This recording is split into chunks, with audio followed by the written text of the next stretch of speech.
Latar belakangnya munculnya Hari Santri ini tidak lepas dari hasil resolusi jihad Hadratus Syekh Mbah Hasyim Asy'ari. Kita masih teringat pidatonya Bung Karno, jangan lupa jas merah, yaitu jangan melupakan sejarah. Kalau zaman dulu mungkin cantrik, bukan santri tapi cantrik, artinya orang yang belajar ilmu agama kepada seorang yang ahli dalam bidangnya. Mungkin kalau zaman dulu panggilannya cantrik.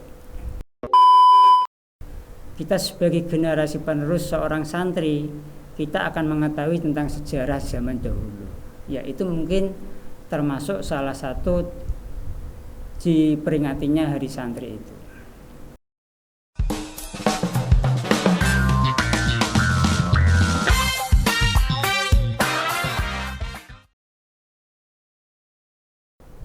Assalamualaikum warahmatullahi wabarakatuh.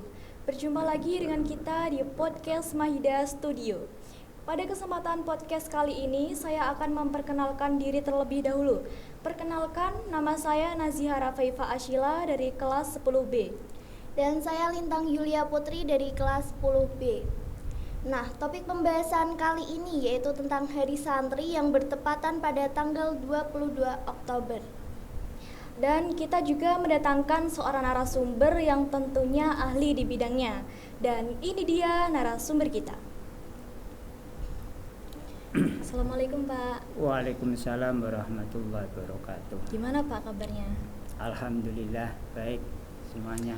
Monggo Pak untuk memperkenalkan diri terlebih dahulu. Oke, nama saya adalah Bapak Abdul Mujib SPD, yang kebetulan kami di sini adalah sebagai guru yang mengajar di lembaga Yayasan Pendidikan Islam Manhajul Huda Ngagel. Ya, mungkin itu cukup ya. Ya baik, terima kasih atas perkenalannya Pak. Oke, jadi itu tadi kita sudah mendengar perkenalan dari narasumber kita yaitu Bapak Abdul Mujib ya Kak ya? Iya, betul sekali. Jadi kita langsung saja ke topik pembahasan kita yaitu tentang Hari Santri ya Kak ya? Ya. Terkait dengan Hari Santri nih Pak. Iya. Hari Santri sendiri kan pasti mempunyai latar belakang ya Pak ya? Iya, betul. Jadi ini Pak, apa sih latar belakang dari dimunculkannya Hari Santri di Indonesia itu Pak? Latar belakangnya munculnya Hari Santri ini tidak lepas dari hasil resolusi jihad Hadratus Syekh Mbah Hasyim Asy'ari, yang dimana saat itu tepatnya tanggal 22 Oktober 1945, yang dimana Mbah Hasyim itu mengeluarkan sebuah resolusi jihad untuk melawan penjajah, yang dimana dalam sejarahnya itu ketika Indonesia sudah merdeka, tiba-tiba datanglah sebuah sekutu, kelompok sekutu tentara Inggris yang membonceng kepada Belanda untuk menjajah atau menguasai wilayah kedaulatan negara Republik Indonesia, yang kebetulan saat itu para kiai berkumpul minta fatwa kepada Mbah Hasyim Asy'ari. Akhirnya muncullah yang namanya resolusi jihad untuk melawan penjajah, yaitu tentara Inggris dan Belanda, yang digerakkan oleh para kiai dan para santrinya, baik kiai dari kalangan pesantren, kiai kalangan masjid maupun mushola beserta masyarakat secara umum dalam melawan penjajah Belanda dan Inggris beserta sekutunya. Akhirnya timbullah peperangan di Surabaya tepatnya tanggal 10 November tahun 1945 yang terkenal yaitu sebagai Hari Pahlawan Nasional. Ya mungkin itu latar belakangnya munculnya Hari Santri. Jadi seperti itu ya Pak ya? Iya. Oke baik, kemudian nih Pak, Mengapa kita itu perlu mengadakan hari santri yang biasanya diadakan di setiap tahunnya? Apakah itu harus? Ya, ini adalah sebuah sejarah. Kita masih teringat pidatonya Bung Karno, jangan lupa jas merah. Itu jangan melupakan sejarah. Artinya apa? Bahwa memperingati hari santri itu tidak lain adalah untuk mengenang. Kita mengenang atau memperingati peran besar santri dalam membela dan mempertahankan negara kita ini. Jadi karena kita ini bukan sebagai pelaku, secara otomatis sejarah terdahulu kita seperti apa kita tidak akan tahu. Tapi ketika ada sebuah peringatan yang ditetapkan oleh pemerintah, kita sebagai generasi penerus seorang santri, kita akan mengetahui tentang sejarah zaman dahulu. Ya, itu mungkin termasuk salah satu diperingatinya hari santri itu. Ya, mungkin itu. Kemudian nih Pak, apa sih tujuan dari penetapan hari santri itu Pak?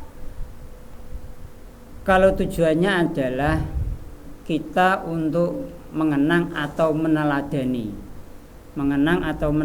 perjuangan para kiai dan para santri dalam melawan penjajah, yang dimana kita ini dalam menjaga negara kita menjaga bumi kita dari para penjajah. Jadi dari sinilah kita paling tidak tahu bagaimana peran santri, tidak hanya sekedar mempelajari ilmu agama, tapi bagaimana kita mempunyai konsep cinta tanah air. Mungkin itu Mbak. Ya, seperti itu ya. Oke, jadi kita sudah mengetahui mengenai tujuan penetapannya hari santri. Dan di sini saya juga akan menanyakan suatu pertanyaan yang masih berhubungan dengan hari santri. Apa sih manfaat hari santri itu? Apakah ada nih Pak manfaat dari memperingati hari tersebut? Kalau manfaatnya mungkin untuk meningkatkan nilai-nilai integrasi. Artinya di sini apa? Bahwa nilai-nilai karakter ini perlu kita tumbuh kembangkan dalam jiwa-jiwa santri.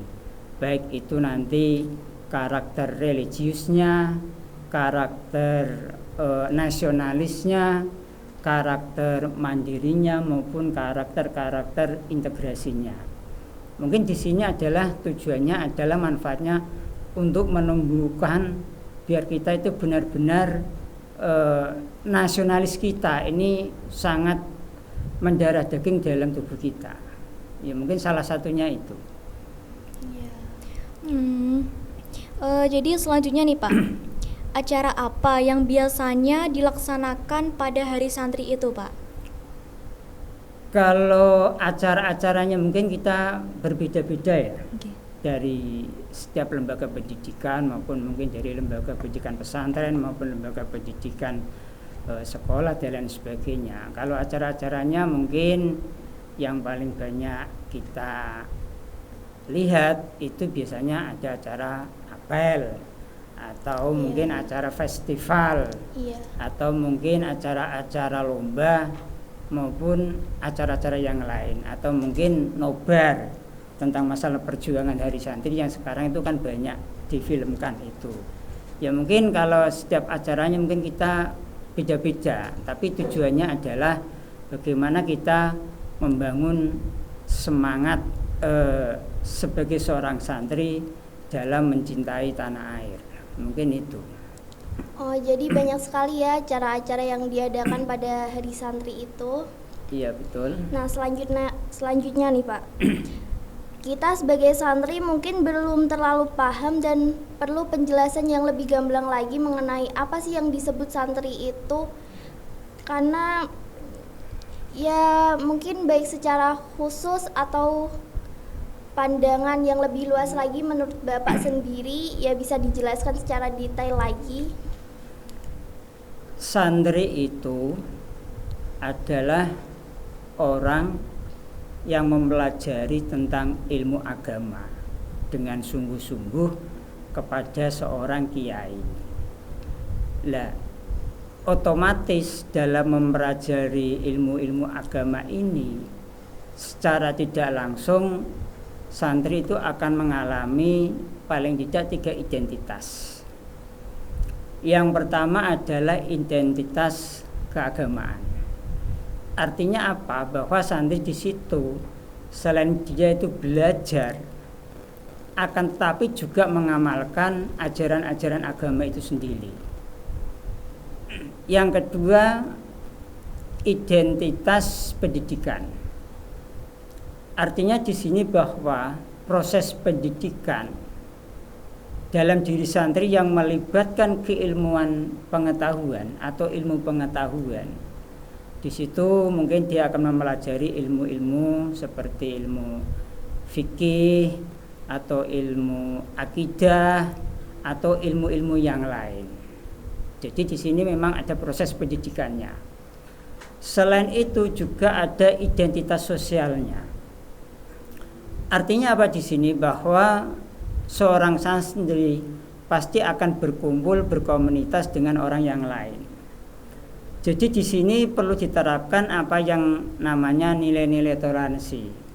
Nilai-nilai toleransi atau nilai-nilai kebersamaan atau nilai-nilai keberagaman atau nilai-nilai gotong royong saling membantu satu sama lain. Jadi di sini lebih ke arah nilai-nilai yang bersifat baik berhubungan antara sesama manusia atau saling menghargai satu sama lain. Ya mungkin dari 3 identitas ini secara langsung bahwa santri itu tidak hanya sekedar mempelajari ilmu-ilmu agama saja, tapi juga mempelajari ilmu-ilmu yang lain, baik di bidang sosial maupun di bidang-bidang yang lain. Saya kira itu. Jadi seperti itu ya Pak. Iya. Selanjutnya nih Pak, istilah panggilan untuk santri itu apa sih Pak? Apakah ada panggilan khusus untuk santri putra maupun santri putri? Kalau panggilan, mungkin kalau laki-laki biasanya identik santriwan ya. Yeah. Santriwan, kalau perempuan itu santriwati. Yeah. Kalau zaman dahulu ketika masih zaman kewalian, mungkin panggilannya cantrik. Ya, kalau zaman dulu mungkin cantrik. Bukan santri tapi cantrik. Artinya orang yang belajar ilmu agama kepada seorang yang ahli dalam bidangnya. Mungkin kalau zaman dulu panggilannya cantrik. Ya, kalau sekarang sudah berbeda lagi. Itu cantrik mungkin itu masih zaman kerajaan mungkin ya. Ya Wah. Ya. Terus jadi gini Pak, bagaimana sih seharusnya sikap seorang santri di masa sekarang dan masa yang akan datang? Atau gimana cara kita menjadi santri yang mungkin lebih baik lagi? Sikapnya ya, yang ditanyakan. Mungkin di sini lebih ke arah tantangan mungkin ya. Kalau tantangannya itu memang zaman santri zaman dahulu dengan sekarang itu berbeda. Artinya apa? Ketika bangsa Indonesia ini merdeka, yaitu pada tahun 1945, secara otomatis negara ini ingin menata kembali tentang sistem pendidikan yang ada di Indonesia. Masalahnya apa? Secara tidak langsung negara Indonesia ini ingin memodernisasikan dalam kenegaraan. Nah, padahal kalau zaman dahulu mungkin banyak sistem pendidikan pesantren itu yang bersifat masih tradisional.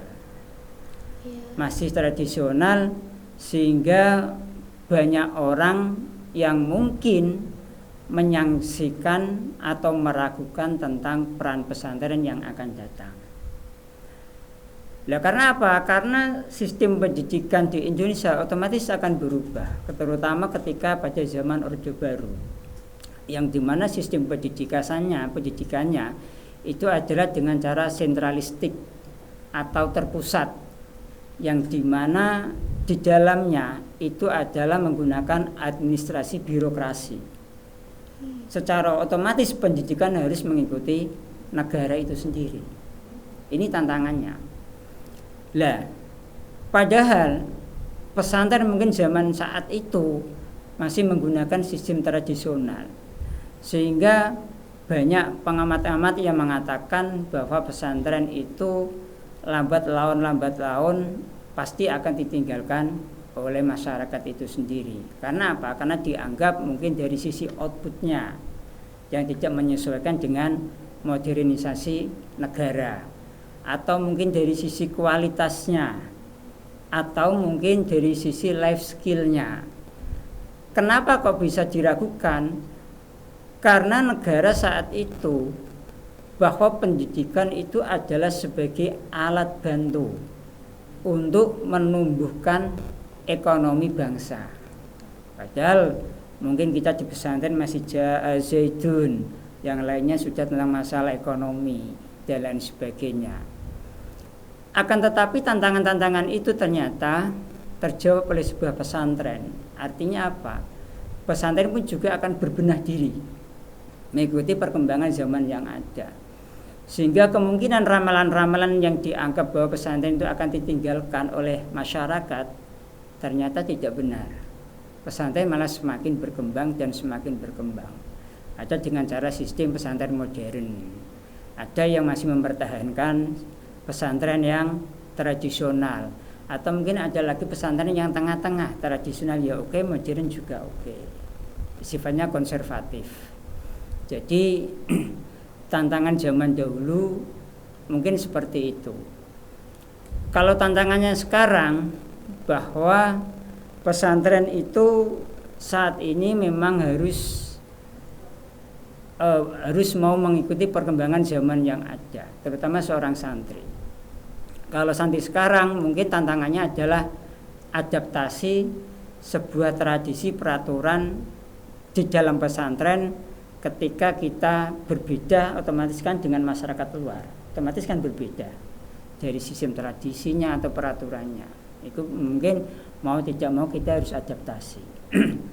Yang kedua, dalam masalah kompetisi, otomatis karena zaman semakin maju, ilmu pengetahuan semakin maju, teknologi semakin maju, mau tidak mau kita harus mempunyai sebuah kompetisi yang sangat kuat.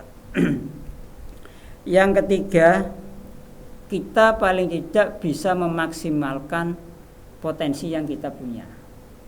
Potensi kita kira-kira apa, kita kembangkan dan lain sebagainya. Jadi dari sinilah mungkin tantangan-tantangan santri untuk zaman sekarang beda dengan pada zaman dahulu. Saya kira itu. Selanjutnya nih Pak, bagaimana pendapat Bapak dengan santri yang terjun ke dunia politik itu Pak? Santri itu harus terjun dalam dunia politik. Artinya apa? Bahwa dalam dunia politik bukan berarti kita harus masuk dalam sebuah partai, tidak. Tapi santri juga tidak harus anti politik, anti partai, tidak. Artinya apa? Bahwa ketika kita masuk dalam sebuah partai politik, mungkin kita bisa menjadi sebuah dewan perwakilan rakyat. Di situ pasti kita akan membuat sebuah aturan perundang-undangan, peraturan perundang-undangan atau kebijakan-kebijakan untuk mendukung atau artinya untuk kemakmuran rakyat itu sendiri. Jadi ketika ada sebuah anggota dewan yang membuat keputusan yang sifatnya menyimpang, kita paling tidak bisa meluruskan. Nah, itu namanya kita bisa masuk di dalam dunia politik. Atau mungkin kita menjadi seorang pemimpin atau kepala daerah. Itu juga penting. Karena apa? Karena kepala daerah itu juga punya kewenangan dalam melaksanakan aturan-aturan yang sudah ditetapkan oleh anggota dewan perundang-undangan secara otomatis. Makanya kita juga perlu di sana. Tetapi ketika kita tidak bisa masuk ke situ, mungkin kita juga bisa mewakili atau kelompok kita atau komunitas kita dalam masyarakat. ketika kita memimpin masyarakat atau keumatan, mungkin paling tidak kita bisa memberikan penyaluran atau aspirasi suara rakyat yang kita sampaikan kepada pemimpin kita. Itu juga termasuk fungsi politik. Nah, makanya berpolitik itu santri harus.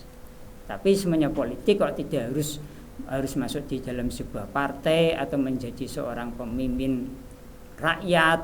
Akan tetapi kita bisa mewakili dari komunitas atau kelompok-kelompok kita dalam menyalurkan aspirasi dan menyalurkan suara-suara dari rakyat itu sendiri. Ya, mungkin itu. Jadi selanjutnya ini ada santri yang ber-IT, Pak. Iya. Terus juga ada santri yang bekerja jauh dari kehidupan santri. Iya. Nah, itu bagaimana, Pak, pendapat Bapak dari santri-santri tersebut? Kalau santri harus ber-IT, ya harus. Karena apa? Memang saat sekarang ini perkembangan zamannya sudah berubah. Segala informasi apapun itu harus lewat IT. Karena kalau kita tidak ber-IT, mungkin media sosial itu akan dikuasai oleh orang-orang yang di luar kita. Bisa juga kan nanti bisa menimbulkan hoax, contohnya yang saat ini yang baru ramai. Atau mungkin ujaran kebencian dan lain sebagainya. Atau mungkin tentang masalah pemahaman keagamaan. Kalau kita santri kok tidak bisa IT, ya bisa bahaya. Masalahnya apa? Masyarakat kebutuhannya itu berbeda. Masyarakat mungkin ada yang mempelajari agama tidak langsung ketemu dengan kiai, atau mungkin dia bisa belajar lewat YouTube dan lain sebagainya. Nah, kalau yang memberikan informasi ini salah, mereka beragama pun juga akan salah. Bisa juga nanti dia menjadi Islam yang radikal atau Islam yang keras. Akan tetapi ketika santri menguasai IT, mungkin santri itu bisa memberi informasi atau bisa memberikan tentang pemahaman agama yang benar. Itu kalau dalam media sosial. Yang selanjutnya untuk santri yang bekerja jauh dari kesantriannya, tidak masalah. Santri itu memang harus siap dimanapun dan bersiap menjadi apapun. Ya, makanya ini namanya pendidikan mental. Jadi santri kok harus jadi kiai? Tidak. Jadi santri kok harus menjadi seorang pendakwah? Juga tidak. Kok jadi santri nanti harus di atas panggung? Juga tidak. Jadi kita bekerja apapun enggak masalah. Santri menjadi seorang pedagang bagus, karena dalam perdagangan itu nanti juga ada hasil, yang di situ nanti juga ada namanya zakat mal. Nah, jadi peran santri itu dakwahnya itu tidak harus di atas panggung. Jadi dari sana mungkin dia bisa mempengaruhi kelompok pedagangnya atau komunitasnya, bagaimana cara kita zakat mal dengan lewat perdagangan. Atau santri mungkin menjadi seorang petani juga sama. Jadi nanti dia juga ada mengkalkulasi tentang ilmu zakat yaitu tentang masalah makanan pokok berapa. Atau santri mungkin jadi seorang tentara atau polisi pun juga enggak salah. Artinya apa? Di sana sebagai kepolisian menjaga ketertiban masyarakat, otomatis santri ini bisa mempengaruhi kepada sebuah kelompok komunitasnya dalam berdakwah. Jadi berdakwah itu jalannya cukup banyak, tidak harus di atas panggung. Contohnya kalau tentara mungkin bagaimana kita menjaga tanah air, kita cinta tanah air, itu kan termasuk peran daripada tentara itu sendiri. Dari sini mungkin santri bisa memberikan dakwah dengan cara-cara seperti itu, tidak harus di atas panggung. Saya kira itu. Jadi seperti itu ya Pak. Iya. Ya. Baik. Oke, jadi kita sudah mendengar penjelasan mengenai apa itu hari santri ya Kak ya. Ya, betul sekali.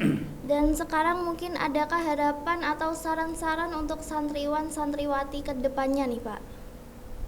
Kalau saran saya itu, santri itu harus merancang masa depan. Karena apa? Bahwa dunia sekarang itu perkembangannya sangat begitu cepat sekali. Tapi santri jangan sampai lupa, jangan hanya mengejar sesuatu yang baru, tetapi lupa dengan yang lama. Bagaimana juga ada sebuah kalimat yang sangat populer itu apa namanya, al-muhafadzah alal qadimi sholeh wal ahdu minal jadidil aslah. Artinya apa? Di sini kamu disuruh memelihara hal yang lama yang baik dan mengambil hal-hal yang baru yang lebih baik. Jadi apapun yang menjadi karakter atau yang menjadi tradisi pesantren yang lama yang baik tetap harus kita pegang dalam keilmuannya dan lain sebagainya. Tapi jangan lupa hal-hal yang baru itu juga harus diambil. Nah, saat ini hal yang baru itu apa? Secara tidak langsung adalah ilmu pengetahuan, ilmu teknologi dan informasi. Ya, paling tidak santri harus merancang dan harus bisa untuk itu semua. Mungkin itu saran saya. Jadi untuk harapan untuk santriwati santriwan gimana Pak? Iya, harapannya itu. Artinya saat itu harus mampu mengikuti perkembangan zaman yang ada. Jadi jangan antipati dengan hal-hal yang baru. Yang kedua, harus santri saat ini karena bangsa Indonesia itu mengalami sebuah kemajemukan. Jadi santri itu harus menjaga yang namanya kebinekaan dan juga menjaga toleransi. Karena masyarakat kita itu berbeda. Akan tetapi kita juga dalam perbedaan itu bukan berarti menjadi sebuah masalah, tetapi itu anggaplah sebagai sebuah keindahan. Yang kedua, santri memang harus meningkatkan dari sisi kualitas ilmu teknologi dan pengetahuannya. Saya kira itu. Baik, terima kasih atas harapan dan saran-sarannya ya Pak. Ya. Iya. Ya, harapan dan saran-sarannya itu sangat bermakna sekali ya Kak ya. Nah iya benar sekali dan mungkin akan sangat tentunya bermanfaat untuk para santriwan santriwati ke depannya ya Kak ya. Dan pada diskusi kita kali ini sangat luar biasa sekali. Banyak pengetahuan yang dapat kita ambil dari narasumber kita, yaitu Bapak Abdul Mujib. Iya. Terima kasih ya Pak. Iya, Sekali lagi terima kasih. Sama-sama. Nah Sobat Mahida, terima kasih juga kepada kalian yang sudah menonton podcast kali ini. Sekian dari kami, saya Nazihara Feifa Ashila. Dan saya Lintang Julia Putri pamit undur diri dan terima kasih. Wassalamualaikum warahmatullahi wabarakatuh.